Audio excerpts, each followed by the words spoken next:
जी नाज़रीन, मां तव्हांखे ॿुधाईंदो हलां त मेड़ भरिसां फरीदाबाद थाणे जी हथ ॻोठ चारो में होटल जी छत किरण सबबि 2 ॿारनि समेत 5 ॼणा ज़ख़्मी अस्पताल में।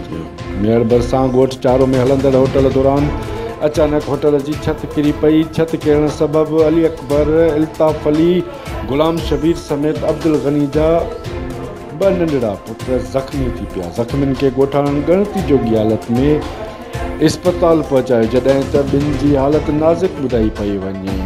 कैमरामैन दीदार अली मैसर सां रिपोर्टर अब्दुल वहीद मैसर, सोच टीवी न्यूज़ मेड़।